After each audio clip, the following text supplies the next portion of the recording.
Welcome to the Short Score, your weekly update of roping news from around the industry, where you can find the latest on the sport from the pro rodeo ranks to the jackpot world. I'm Taylor Vollen, and I'm your host.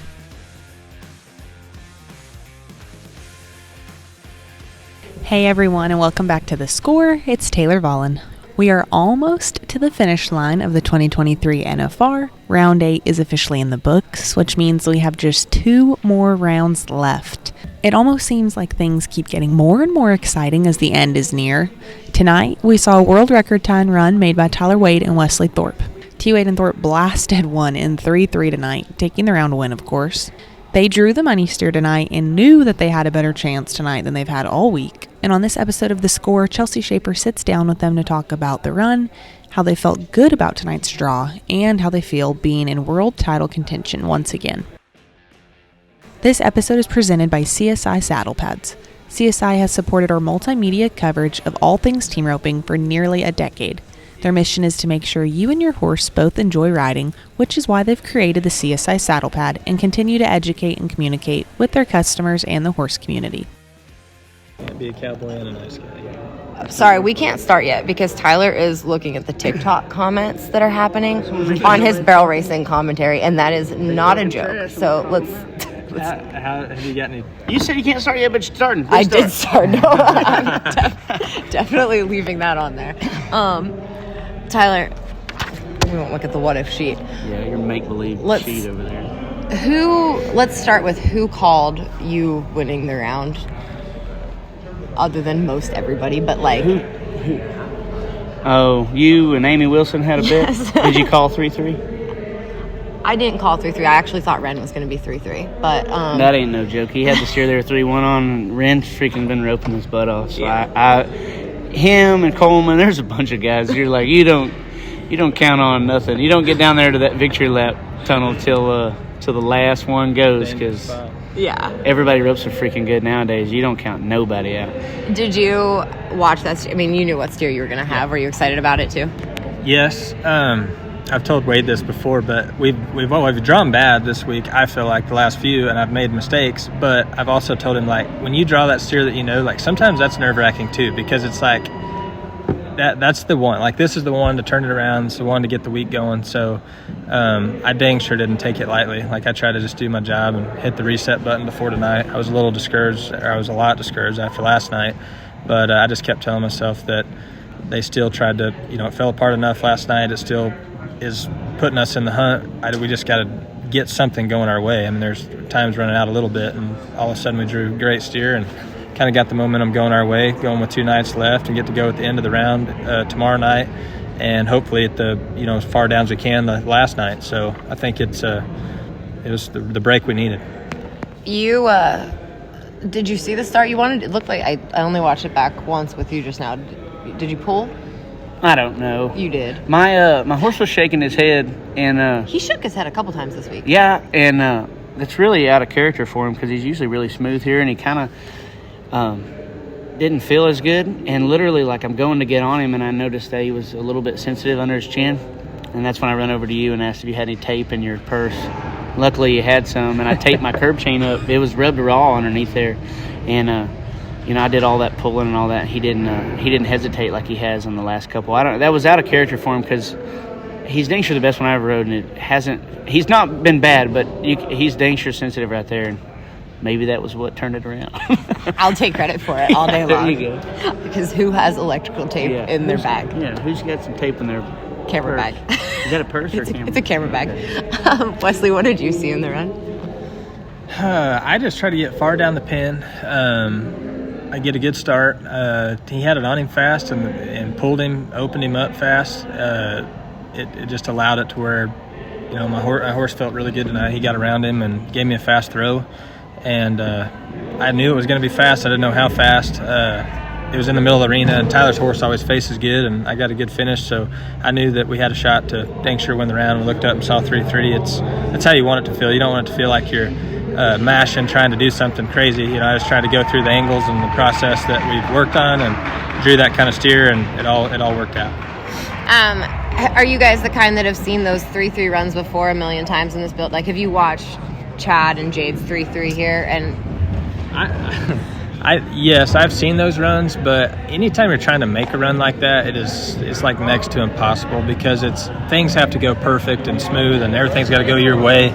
So I think it's more being aggressive, being in the right spot, but I don't think you can ever bank on going that fast because you'll skip a step, something that slows down the run to where you can't physically be that fast. So I think anytime you're trying to press or trying to go that fast, it's hard to make that work. Speaking of hard to make work, talk about your celebration and your hat. You can't suck your hat down that far and then expect it just to come right off when you need to tip it to everybody. And it is sucked down so much less far than it used to be as a kid. No. Ears. That's my friends at Resistol got this one specially shaped for me a little bit better. But this thing sure sucked down there. I don't want to lose it. How dumb would I look if I just hit myself in the hat on the way out of the box? I've looked really dumb doing a lot of things. You don't want to do that. Did you think about throwing your hat, Wesley? Or did you resist? No, Is there a because fine? I'm the guy that thinks about how do you go get it? You know what I mean? How do you go get the hat? Like, I'm all for throwing it, but I'm like, I don't want to be hatless and be like the guy. I used to wonder that. Like, Cody Old used to throw his hat. I'm like, who got the hat and took it to Cody Old for his interview? But nowadays, that's the things I think about because I used to rope with a hat all the time and got made fun for it. So without one, at the U.S. back in the U.S. days, that had hair everywhere. Well, millions of dollars with no hat on. That's what he did. Yeah. So, you don't. I turned 30, man. You don't throw your hat with this hairline. You know what I mean? Like, it's getting further back there. You don't do that anymore. Wesley's not there yet. I got plenty of hair for everything. I'm good. I got hair. It's getting shorter all the time. Okay, I handed you guys. So for anybody who's never been in the NFR press room, they give us these papers. And one says... These fairy dust sheets? These fairy dust sheets. One has things as they are. One says, what if you don't want to see. Are we just Wesley, you said it so eloquently, you're just going to go make that run and think about the angles the next 2 rounds? Or are we being wildly aggressive the next 2 rounds? It's like one of those deals. It's so hard to go, to plan on being that fast. First thing you have to do is draw good, and then just make the run that you can on that steer. Be aggressive. I think it makes it easy for us because there's nothing like no laying off or like, if we win one check and hold our spot in the average or anything. There's not much second guessing at least going into tomorrow night. So I think it makes the decision easy. Tyler's been trying to get a really good start. I've been trying to get going early enough, getting far down the pin. I was going to try to get just a hair wider tonight and not rush, my entry as much. And so just little things like that. Just, stay on offense, press on the gas, but not, there's no need to take a dumb throw. I think we're both going to just try to make the run we practiced a bunch and feel comfortable with. And I think we're in a good spot to do that. How about you? How are you feeling for the next 2 nights? I've never considered myself to be the fastest header or a world champion, so I'm just glad to be in this spot. And ironically, I'm not nervous at all. It's going to fall how it falls, and just be in the race is cool. So I say that, and maybe when you nod, it might be different, but I'm just going to rope the cow and see what happens. I'm going to ask you something about your partner. You have told me before that Wesley has kind of changed the way you think about yourself as a roper. Like, roping with Wesley has changed your expectations for yourself. Can you tell people that? This dude, he don't miss, and if he does, it's my fault. And then no, I'm telling you that's what I'm telling you. Usually, if he misses, it's my fault, and then he usually don't miss, and he heals them fast. And I think he's for sure one of the absolute top guys in the world. So, I think he out heals my head, to say the least. But to be a part of it right here with him is pretty cool.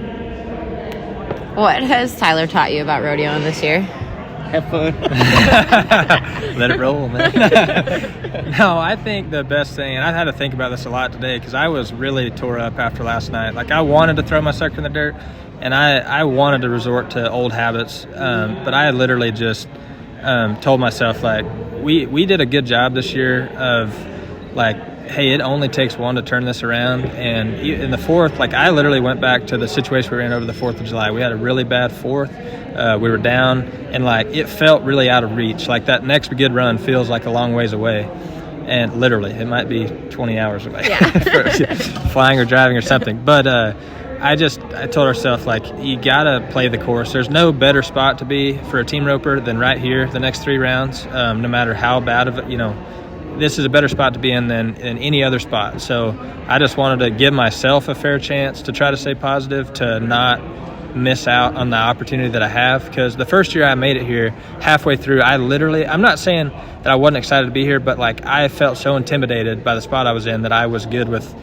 I was so embarrassed I would let somebody else step in and take my place. And this year I just said, I deserve to be here. In a way, I felt like we've been through a lull, and then when we got through it, we had a good attitude the whole summer. And then as soon as we got on a roll, it was the best run I've ever been on. Had the best summer maybe that there's ever had in the Northwest, ever been had. So we made a ton of good runs, and I just felt like I just told myself that, and he's the same way, like his attitude, like we both, get frustrated, but we're always positive, and we don't let it affect our day or around our family or around how we are in general, especially, after a few minutes after we rope. So main thing is just to be ready when the opportunity comes our way, and it's a lot easier to keep the ball rolling. That was awesome. I'm so happy for you guys. Thank you. It'll be fun.